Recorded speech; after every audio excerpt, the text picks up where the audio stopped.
कहानी की शुरुआत होती है एक ग्रुप एक्सप्लोरर की टीम से जो साउथ अटलांटिक ओशन के बीच में होते हैं। उस शिप पर डेविड नाम का एक वेदर ऑफिसर था जो मौसम का हाल बताता है। वो लोग एक ऐसे आइलैंड की तरफ जा रहे थे जो समंदर के बीचों बीच मौजूद था। सरकार ने डेविड को वहां इसलिए भेजा था ताकि वो उस आइलैंड के बदलते मौसम का ऑब्जर्वेशन कर सके। डेविड को लगभग 1 साल तक वहां रुकना था मौसम का डेटा कलेक्ट करने के लिए। पूरा साल मौसम का डेटा कलेक्ट करने के बाद फिर उसे वापस लौट आना था। डेविड को साल भर का खाना और जरूरत का सारा सामान दे दिया गया था। कई दिन के सफर के बाद आखिरकार वो आइलैंड तक पहुंच गए। वो लोग बोट की मदद से उस आइलैंड पर उतरे। ये आइलैंड पूरी तरह से वीरान था, जहां एक परिंदा भी दिखाई नहीं दे रहा था। उस आइलैंड पर एक लाइट हाउस और एक छोटा सा घर था जहां डेविड को रहना था, क्योंकि इससे पहले भी एक रॉबर्ट नाम का वेदर ऑफिसर यहाँ रहता था। लेकिन अब उसकी ड्यूटी का वक्त खत्म हो चुका था। उसने 1 साल तक अकेले उस आइलैंड पर रहकर मौसम का डेटा कलेक्ट किया। अब उसकी जगह डेविड यहाँ पूरा साल मौसम का डेटा कलेक्ट करने के लिए रहेगा और वो पुराना ऑफिसर रॉबर्ट शिप के साथ वापस चला जाएगा। लेकिन जब पूरी टीम ने घर को विजिट किया तो वो हैरान रह गए, क्योंकि वहाँ किसी भी इंसान का नामो निशान नहीं था। कमरे के अंदर पुराने ऑफिसर का सारा सामान यहाँ वहाँ बिखरा पड़ा था। जिसके बाद कैप्टन और डेविड ने सोचा कि शायद लाइट हाउस में कोई हो सकता है। कैप्टन और डेविड बिना वक्त गंवाए लाइट हाउस की तरफ बढ़ते हैं और वो सब वहाँ एक अजीब नजारा देखते हैं। वो देखते हैं कि पूरा लाइट हाउस तेज और नुकीले लकड़ियों से घिरा हुआ था, जैसे किसी ने जानबूझकर उसे बंद कर दिया हो ताकि कोई भी अंदर न जा सके। जिसके बाद कैप्टन और डेविड ने लाइट हाउस का गेट कई बार नॉक किया, लेकिन अंदर से कोई रिस्पॉन्स नहीं मिला। आखिर में उन्होंने गेट को जोर से धक्का दिया और अंदर घुस गए। लाइट हाउस के अंदर उन्हें एक आदमी मिला जिसका नाम ग्रूनर था। जब उन्होंने ग्रूनर से पुराने वेदर ऑफिसर रॉबर्ट के बारे में पूछा तो उसने जवाब दिया कि वो तो मर गया है। वो समंदर की तरफ गया लेकिन दोबारा कभी लौटकर वापस नहीं आया। ग्रूनर की बातें सुनकर डेविड और कैप्टन दोनों चौंक गए। ये सब सुनने के बाद कैप्टन ने डेविड से कहा, अगर तुम अब भी चाहो तो हमारे साथ वापस चल सकते हो। लेकिन डेविड ने वापस जाने से इनकार कर दिया। डेविड ने सोचा अगर वो सरकार को उस आइलैंड का एक्यूरेट वेदर रिपोर्ट दे पाया तो उसे काफी मोटी रकम मिल सकती है। जिसके बाद कैप्टन ने उसे एक गन दी खुद की प्रोटेक्शन के लिए, और कैप्टन ने डेविड से कहा कि ये जगह मुझे सेफ नहीं दिखाई दे रही, अपना ख्याल रखना। इसके बाद उसे वहीं पर छोड़कर वो सब वापस चल दिए और अब ये दोबारा वापस 1 साल बाद आएंगे। कैप्टन के जाने के बाद डेविड ने घर को थोड़ा सेटल किया, रहने के काबिल बनाया। रात होने के बाद उसे ड्रॉर में एक डायरी मिली जो पुराने वेदर ऑफिसर रॉबर्ट की थी। उस डायरी में आइलैंड के बारे में बहुत कुछ लिखा था। डायरी में एक मिस्टीरियस क्रीचर के बारे में कुछ बातें लिखी गई थी, लेकिन सब कुछ साफ नहीं था। कुछ बातें अधूरी थी। डेविड हर लाइन को ध्यान से पढ़ता गया। उस डायरी में कुछ अजीब तरह के जानवरों के स्केचेस भी बने थे। डेविड को समझ नहीं आया उसने ऐसी पिक्चर्स क्यों बनाई थी। शायद वो अकेला था और टाइम पास के लिए ऐसा किया होगा। डायरी के एक पेज पर पुराने ऑफिसर के वाइफ की फोटो भी लगी थी। डेविड वह डायरी पढ़ते पढ़ते थक गया और धीरे धीरे उसकी आंख लग गई। अगली सुबह डेविड ने मौसम का डेटा कलेक्ट करना शुरू कर दिया, लेकिन समंदर के पास पहुंचते ही उसके कदम रुक गए। उसने देखा कि चट्टानों के बीच कुछ पत्थर अजीब तरीके से सजाए गए हैं और उनके बीच शेल्स रखे थे अजीब से पैटर्न में। डेविड ने सोचा शायद ये सब ग्रूनर ने किया है। वो ये सोचकर दोबारा अपने काम में लग गया। काम के दौरान जब उसने दूरबीन से लाइट हाउस की तरफ देखा तो उसे ग्रूनर के साथ एक और इंसान भी दिखाई दिया, लेकिन पलक झपकते ही वो गायब हो गया। डेविड ने दोबारा उसे देखने की कोशिश की, लेकिन फिर उसे लगा कि ये उसका वहम है। रात को डेविड अपने काम में बिजी था, तभी दरवाजे पर नॉक हुआ। उसे लगा कि शायद ये ग्रूनर है। डेविड ने उसका नाम पुकारा, लेकिन कोई जवाब नहीं मिला। हाथ में लैंप लेकर जैसे ही डेविड दरवाजे की तरफ बढ़ा तो उसके कानों में कुछ अजीब सी आवाजें गूंजने लगीं जो किसी इंसान की बिल्कुल भी नहीं थी।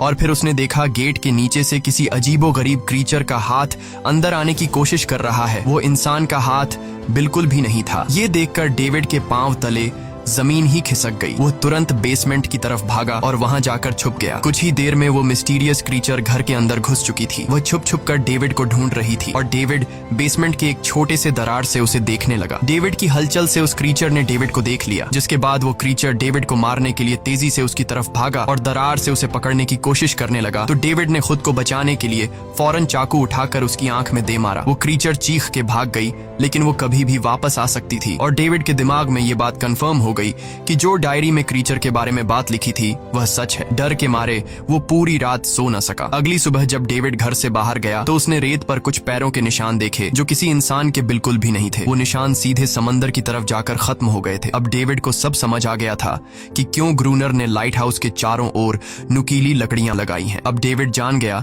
कि अगर मैं इस घर में रहूंगा तो वो क्रीचर मुझे कभी भी मार सकते हैं। डर के मारे डेविड लाइट हाउस की तरफ दौड़ता है और ग्रूनर को चिल्लाकर कहता है, गेट गेट खोलो, मुझे अंदर आना है। लेकिन ग्रूनर उसे अंदर नहीं आने देता और कहता है तुझे शिप के साथ लौट जाना चाहिए था। डेविड निराश होकर वापस लौटता है क्योंकि क्रोनर उसे लाइट हाउस के करीब भी नहीं देखना चाहता था। वो उसके ऊपर पानी गिराकर उसे दूर जाने को कहता है। अब उसे खुद ही कुछ करना होगा। उसने घर की हर एक विंडो को लकड़ी से बंद कर दिया, चारों तरफ नुकीली लकड़ियों से घेरा बनाया और गेट के बाहर पुराने कागज और किताबें रखी। फिर उन पर तेल छिड़क दिया ताकि अगर वो क्रीचर वापस आए तो उसे आग से डराकर भगाया जा सके। लेकिन एक बात थी जो डेविड अब तक नहीं जानता था और ये बात उसे आज रात पता चलने वाली थी। खुशकिस्मती से उसे घर के अंदर एक पुराना बॉक्स मिला। उस बॉक्स में एक गन थी और बहुत सारी बुलेट्स। ये देखकर उसे जिंदा रहने की थोड़ी सी उम्मीद मिली। जैसे जैसे सूरज ढलने लगा, डेविड के दिल में डर बढ़ने लगा। कुछ ही देर में चारों तरफ रात का अंधेरा छा गया। डेविड गन हाथ में लिए घर के एक कोने में चुपचाप बैठा था। उसकी दिल की धड़कनें तेज थीं। तभी एक अजीब आवाज सुनाई दी और जब डेविड ने खिड़की से छुपकर समंदर की तरफ देखा तो जैसे उसके पैरों के नीचे से जमीन ही खिसक गई। उसने देखा कि सिर्फ एक नहीं बल्कि पानी में से कई सारी वही अजीबोगरीब क्रीचर्स उसकी तरफ बढ़ रही हैं। कुछ ही देर में वो सब इकट्ठा होकर कमरे का गेट तोड़ने की कोशिश करने लगे। डेविड ने तुरंत गोलियां चलानी शुरू की, जिनमें से कुछ क्रीचर्स गिरकर मर गए। डेविड को लगा कि गोली की आवाज सुनने के बाद वो डरकर भाग जाएंगे, लेकिन अपने साथियों को मरता हुआ देखकर वो और भी ज्यादा गुस्सा हो गए। तब डेविड प्लान बी अपनाते हुए गेट के बाहर रखे कागजों और पुरानी किताबों को आग लगा देता है। आग देखकर वो क्रीचर्स डर के मारे वापस समंदर में लौट गए, लेकिन अब वही आग डेविड के घर तक पहुंच चुकी थी। घर के दरवाजे ने आग पकड़ ली और धीरे धीरे फैलने लगी क्योंकि पूरा घर लकड़ी का बना हुआ था। डेविड ने तुरंत एक चादर में खुद को लपेटकर अपनी जान बचाई और बाहर निकलकर लाइट हाउस के पास एक बड़े पत्थर के पीछे छुप गया। क्रीचर्स को शूट करते वक्त डेविड के हाथ में काफी गहरी चोट भी आई। तभी अचानक तेज बारिश शुरू हो गई। आग धीरे धीरे बुझने लगी, लेकिन पूरी रात की बारिश के बाद भी सुबह तक डेविड अपना घर नहीं बचा पाया। पूरा घर जलकर लगभग राख हो चुका था। अब अगर डेविड को जिंदा रहना है तो उसे लाइट हाउस में पनाह लेनी होगी। उसने अपनी राइफल उठाई और लाइट हाउस के पास के पत्थरों के बीच छुप गया और इंतजार करने लगा कि कब ग्रूनर पानी भरने आएगा। जब ग्रूनर पानी भरने के लिए लाइट हाउस से बाहर निकला तो डेविड उसके पीछे पीछे चल दिया, लेकिन तभी अचानक एक अजीब सा क्रीचर जो ग्रूनर के पास ही था उसने डेविड पर हमला कर दिया। लेकिन किसी तरह करके डेविड ने उसे काबू कर लिया। वो क्रीचर ग्रूनर का रक्षक था। जब वह उसे शूट करने वाला था तो ग्रूनर ने तुरंत डेविड को रोका और कहा, रुक जाओ, ये मेरा पालतू है। डेविड ने गोली नहीं चलाई और मौके का फायदा उठाते हुए उसने ग्रूनर के साथ एक शर्त रखी, अगर इस क्रीचर को जिंदा रखना है तो मुझे लाइट हाउस में रहने दिया जाए, नहीं तो मैं इसे मार दूंगा। जिसके बाद ग्रूनर ने हाँ कर दी क्योंकि डेविड के पास ढेर सारा खाना और गन पाउडर था। शाम होने से पहले दोनों बचा हुआ खाना लेकर लाइट हाउस लौट आए और वो दोनों आराम से सो गए। अगली सुबह वो क्रीचर चुपचाप डेविड का हाथ चाट रहा था। जब डेविड नींद से जागा तो उसने देखा कि इस क्रीचर के चाटने की वजह से उसका हाथ पूरी तरह से ठीक हो चुका है। ये सब देखकर डेविड हैरान हुआ। डेविड अब क्रोनर से इस क्रीचर के बारे में और जानना चाहता था और फिर ये सब दुनिया के सामने लाना चाहता था क्योंकि ये किसी जादू से कम नहीं था। डेविड ने सोचा,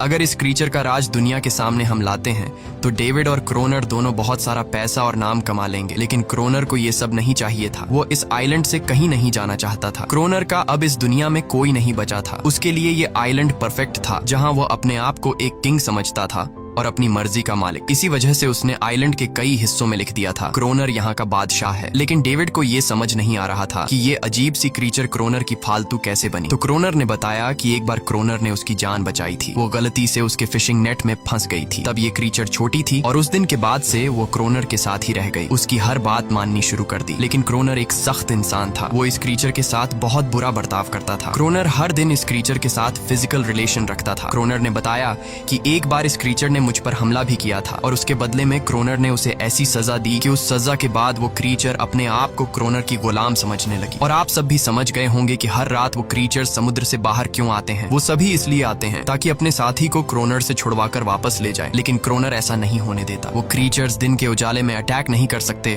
क्योंकि सूरज की रोशनी उनकी स्किन जला देती है। डेविड अब यहाँ और नहीं रहना चाहता था। वो किसी तरह से आइलैंड से अपनी जान छुड़ाना चाहता था। खैर, शाम होने लगी और क्रोनर ने उससे कहा, गन लेकर रेडी हो जाओ क्योंकि वो क्रीचर्स कभी भी हमला कर सकते हैं। वो लाइट हाउस की लाइट ऑन करने के लिए तैयार हो गए और कुछ ही देर में समुद्र से बड़ी संख्या में क्रीचर्स निकलकर बाहर आ गए। वो लाइट हाउस की तरफ बढ़ते जा रहे थे। क्रोनर उन पर लगातार फायर करता जा रहा था, लेकिन डेविड पूरी तरह से डर गया था। वो लाइट हाउस के अंदर की तरफ आने लगा। क्रोनर के बार बार कहने के बावजूद वो बस एक कोने में चुपचाप बैठा रहा और कुछ ही देर में डेविड बेहोश हो गया। क्रोनर पूरी रात अकेला इन क्रीचर्स से लड़ता रहा। अगली सुबह क्रोनर ने गुस्से में डेविड के मुंह पर पानी डालकर उसे उठाया और कहा, अगर तुम्हें जिंदा रहना है तो इनकी जान लेनी होगी, नहीं तो तुम्हें लाइट हाउस से निकाल निकाल दिया जाएगा और तुम्हें मेरी हर बात माननी होगी। रोजाना पानी भर कर लाना, लाइट हाउस के छोटे बड़े काम करना और रात को मेरे साथ गार्ड ड्यूटी भी करनी होगी। अब डेविड के पास दूसरा कोई ऑप्शन नहीं था। इसी वजह से ये सब करना उसकी मजबूरी बन गया। डेविड अब क्रोनर की हर बात मानने लगा, लेकिन एक चीज थी जो उसे बिल्कुल भी पसंद नहीं आई। वो ये थी कि हर रोज उस फीमेल क्रीचर को अलग अलग तरीकों से फिजिकली टॉर्चर करना। रात होती है, दोनों फिर से गार्ड ड्यूटी के लिए तैयार हो जाते हैं और एक बार फिर वो क्रीचर समुद्र से निकलकर बाहर आते हैं। लेकिन आज डेविड को डर नहीं लग रहा था। उसने क्रीचर पर फायरिंग शुरू की, मगर आज क्रोनर कुछ भी नहीं कर रहा था। वो डेविड को बाहर छोड़कर लाइट हाउस का गेट बंद कर देता है और खुद चुपचाप अंदर बैठ जाता है ताकि डेविड खुद सीख सके कि इन क्रीचर से कैसे लड़ा जाता है। इसी तरह डेविड को लड़ते लड़ते वो रात कट जाती है और सुबह हो जाती है। सुबह क्रोनर ने देखा कि डेविड लाइट हाउस के गेट के बाहर खून में लथपथ बैठा था। अब उसने सीख लिया था कि इन क्रीचर्स से कैसे लड़ना है। इसी तरह समय गुजरता गया, रातों को इन क्रीचर्स से लड़ते हुए और दिन भर क्रोनर के लाइट हाउस के काम संभालते हुए। ये आइलैंड अब उसके लिए एक बंद घर जैसा हो गया था। वो हर वक्त सोचता रहता था कि कब ये जगह छोड़कर आजादी की सांस लेगा। समय के साथ साथ डेविड का उस फीमेल क्रीचर के साथ एक अजीब सी दोस्ती बन गई थी। डेविड को उसके लिए अब बुरा लगने लगा था। अब उसे समझ आया कि अपने लोगों को छोड़कर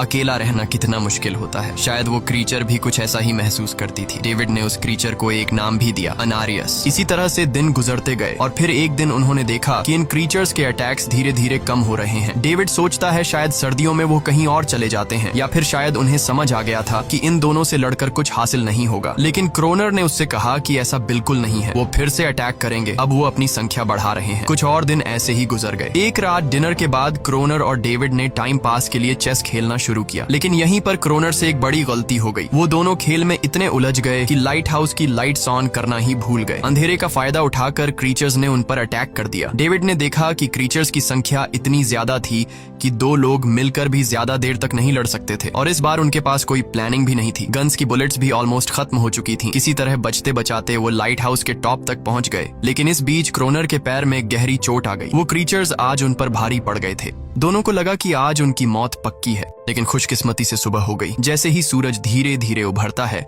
वो क्रीचर्स लाइट हाउस छोड़कर समुद्र में वापस चले जाते हैं। कड़कती धूप निकलने के बाद एनेरियस क्रोनर के जख्म को ठीक करने की कोशिश करती है, लेकिन अब तक डेविड को समझ आ चुका था कि वो इन क्रीचर्स के साथ ये लड़ाई जीत नहीं सकते। बुलेट्स भी अब खत्म होने के करीब हैं। उनके पास खाना भी इतना नहीं है कि वो ज्यादा देर तक चल सके। लकीली अगले दिन जब डेविड लाइट हाउस के बाहर इधर उधर घूम रहा था तो उसने समुद्र में एक जहाज देखा। वो जल्दी से अंदर से फ्लेयर गन लाया और जहाज को सिग्नल देने गया, लेकिन क्रोनर ने उसे रोक दिया क्योंकि वो नहीं चाहता था कि डेविड यहाँ से जाए। उसी वक्त अनारियस ने क्रोनर पर हमला कर दिया। वो डेविड को क्रोनर से बचाना चाहती थी। क्रोनर किसी को भी ये आइलैंड छोड़ने नहीं देना चाहता था। ये आइलैंड उसकी अपनी दुनिया थी जहाँ वो एक किंग की तरह रहता था। वो डेविड को भी जाने नहीं देना चाहता था। इतने समय से अकेला रहने के बाद अब उसके पास कोई था जिससे वो बात कर सकता था, और अगर डेविड उस शिप में वापस चला गया तो वो वहाँ जाकर सबको एनेरियस और उनके बारे में बता देगा। इसलिए अब डेविड यहाँ से नहीं जा सकता। धीरे धीरे वो शिप डेविड की आंखों के सामने समुद्र में गायब हो गई। अब उसके पास कुछ भी करने को नहीं था। कुछ और दिन ऐसे ही बीत गए। क्रोनर अब भी डेविड और अनारियस दोनों के साथ बुरा बर्ताव कर रहा था, लेकिन अनारियस को वो खास तौर पर मारता था, जो डेविड को बिल्कुल पसंद नहीं था। एक दिन डेविड ने अनारियस को एक छोटी टॉय बोट गिफ्ट में दी जो उसने किसी मछली की हड्डी से बनाई थी। लेकिन जब अनारियस ने उस बोट को देखा तो वो डेविड को आइलैंड के एक ऐसे कोने में ले गई जहाँ सचमुच एक असली बोट रखी थी। जब डेविड ने इस बोट के बारे में क्रोनर से पूछा तो उसने कहा हाँ, उसे पहले से पता था कि आइलैंड के इस हिस्से में एक बोट है। क्रोनर कहता है कि कुछ लोग इस आइलैंड तक बोट के जरिए अपनी जान बचाने आए थे, लेकिन सुबह होने से पहले उनमें से कोई भी जिंदा नहीं बचा। सबको इन क्रीचर्स ने मार दिया। वो सब शिप में गोला बारूद ले जा रहे थे, लेकिन समुद्र में आए तूफान की वजह से उनका शिप इसी आइलैंड के पास डूब गया। ये सब सुनते ही डेविड के दिमाग में एक आइडिया आया। उनके पास एक डाइविंग सूट जैसा कुछ था। डेविड ने कहा कि अगर हम दोनों में से कोई उस सूट को पहनकर समुद्र के उस हिस्से में जाए जहां वो शिप डूबी थी, तो हो सकता है उन्हें कुछ बुलेट्स या डायनामाइट मिल जाए जिससे इन क्रीचर्स से लड़ना आसान हो जाए। लेकिन क्रोनर ने इस बात को मानने से इनकार कर दिया, पर डेविड अपनी जान को खतरे में डालकर ये काम करने को तैयार था। कुछ और दिन ऐसे ही गुजर गए। डेविड और अनारियस के बीच एक गहरा कनेक्शन बन गया। डेविड डेविड उसे पसंद करने लगा था। इन दोनों को रोमांस करते हुए ये सब क्रोनर ने चुपके से देख लिया। क्रोनर को लगा कि अनारियस उसे छिन जाएगी, इसलिए डेविड को रास्ते से हटाना पड़ेगा। अगले दिन क्रोनर खुद डेविड की बात मानने को तैयार हो जाता है। वो डेविड से कहता है, ठीक है, तुम सूट पहनकर नीचे पानी में जाओगे और वहाँ ढेर सारा RDX कलेक्ट करोगे, फिर मैं तुम्हें बोट से ऊपर की तरफ खींच लूंगा। लेकिन क्रोनर का असली इरादा कुछ और ही था। वो चाहता था कि डेविड उसकी मदद से समुद्र के नीचे रखे डायनामाइट के बॉक्सेस वापस सरफेस तक ले आए और उसके बाद उसे वही समंदर में अकेला छोड़ दे ताकि वो क्रिएचर्स उसे मार दें। इस तरह डायनामाइट भी उसके पास आ जाएगा और अनारियस फिर से उसकी गुलाम बन जाएगी। वो दोनों बोट में बैठकर उस जगह पहुंच गए जहां शिप पानी में डूबा था। डेविड ने डाइविंग सूट पहना और समंदर के नीचे उतर गया। नीचे जाने के बाद डेविड ने देखा कि शिप पूरी तरह तबाह हो चुकी है, लेकिन उसकी किस्मत अच्छी थी कि उसे कुछ डायनामाइट के बॉक्स मिल गए। लेकिन तभी अचानक कुछ क्रिएचर उसके सामने आ गए। क्रिएचर्स को देखते ही डेविड घबरा गया और नीचे गिर पड़ा। वो डाइविंग सूट इतना भारी था कि वह हिल भी नहीं पा रहा था और डेविड क्रोनर को ऊपर सिग्नल भी नहीं भेज पाया। क्रोनर को लगा कि शायद वह क्रिएचर्स डेविड को मार चुके हैं, लेकिन असल में वो तो सिर्फ 2 छोटे बच्चे थे। डेविड ने जैसे तैसे करके अपना डाइविंग सूट वहीं छोड़ दिया और ऊपर सतह तक खुद को पहुंचाया। उन्हें वहां कुछ पुराने बॉक्स मिले जिनमें डायनामाइट था। इसके बाद यह दोनों काम पर लग गए। उन्होंने लाइट हाउस के आसपास 2 लेयर्स में डायनामाइट बिछा दिया ताकि जब अगला हमला हो तो वे मॉन्स्टर्स को एक ही बार में खत्म कर सकें। कुछ महीने बीत गए और बर्फबारी का मौसम आया, लेकिन एक बार फिर वो क्रिएचर्स गायब हो गए। अचानक से अटैक बंद हो चुके थे, जैसे क्रिएचर्स को खबर मिल गई हो कि उनके लिए जाल बिछाया गया है, इसीलिए अब वो अटैक नहीं कर रहे थे। क्रोनर को लगा कि शायद अनारियस ने उन क्रिएचर्स को खबरदार कर दिया है, जिसकी वजह से वो अनारियस पर जुल्म करने लगा, लेकिन डेविड ने उसे रोक लिया। आखिर में दोनों ने मिलकर एक नया प्लान बनाया, लाइट हाउस का मेन गेट खुला छोड़ने का, ताकि जैसे ही वो क्रिएचर्स पास आए डायनामाइट से उन सबको उड़ा दिया जाए। डेविड ने चालाकी से काम लेते हुए अनारियस को लाइट हाउस के टॉप पर चीखने को कहा। एनरिस की आवाज सुनते ही सभी क्रिएचर्स गुस्से से भड़क उठे। क्रिएचर्स ने जब देखा कि लाइट हाउस का मेन गेट खुला हुआ है तो उन्हें लगा कि यह अच्छा मौका है अनारियस को छुड़ाने का, लेकिन असल में यह उनके लिए एक चाल थी। कुछ ही देर में वह क्रिएचर समंदर से बाहर निकलने लगे। वे सीधे मेन गेट की तरफ बढ़े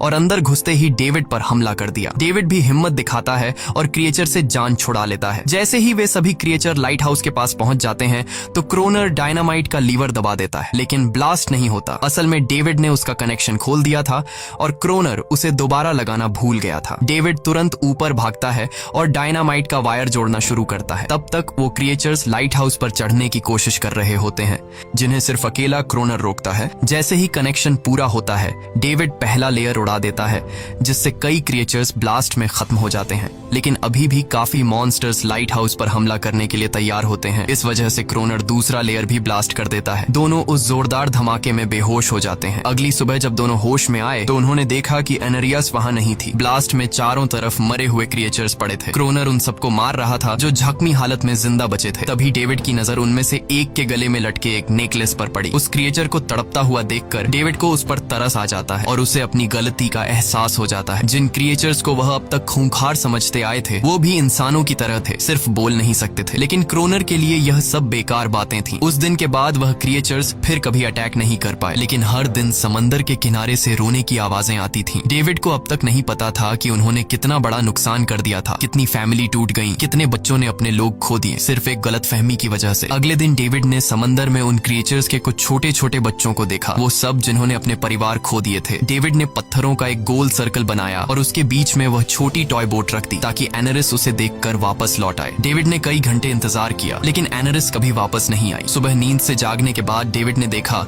कि क्रोनर सो रहा है। क्रोनर के पास कुछ पुरानी चीजें रखी थीं, उनमें एक पुरानी तस्वीर भी थी और जैसे ही डेविड ने उस तस्वीर को देखा वह हैरान रह गया। वह लड़की जिसका फोटो उसने पहले दिन पुराने ऑफिसर रॉबर्ट की डायरी में देखा था वह कोई और नहीं बल्कि क्रोनर की पत्नी थी और फोटो में क्रोनर उसके साथ खड़ा था। असल में 1 साल पहले आए वेदर ऑफिसर रॉबर्ट मरा नहीं, बल्कि उसने अपनी पहचान बदल दी थी, यानी क्रोनर ही वेदर ऑफिसर रॉबर्ट है। बस उसने अपना नाम बदल लिया था क्योंकि अब वह कभी इस आइलैंड को छोड़ना नहीं चाहता था। ये सब देखकर डेविड ने भी यह उम्मीद छोड़ दी कि वह कभी इस आइलैंड से जा पाएगा। अगले दिन शाम को जब डेविड समंदर के किनारे गया उसने देखा कि उस सर्कल में रखी छोटी बोट अब वहां नहीं नहीं थी, लेकिन उसी जगह पर उसने एक क्रीचर का छोटा सा बच्चा देखा जिसके हाथों में वह बोट थी। डेविड ने अपने हाथ में जलती हुई लकड़ी को उस सर्कल के बीच में फेंक दिया ताकि वह दिखा सके कि उसका इरादा लड़ने का नहीं है और उसे किसी को खतरा महसूस न हो। वह उनके साथ दोस्ती करना चाहता था। कुछ ही देर बाद समंदर की लहरों से एनारिस निकलती है और उसके पीछे पूरा क्रीचर्स का ग्रुप भी समंदर से बाहर आता है, लेकिन इस बार कोई भी डेविड पर अटैक नहीं करता क्योंकि वे भी अब शांति चाहते हैं। उनका इरादा सिर्फ एक सुरक्षित जगह पाने का था अपने बच्चों के लिए। लेकिन तभी वहां क्रोनर हाथ में बंदूक लिए पहुंच जाता है। क्रोनर को लगता है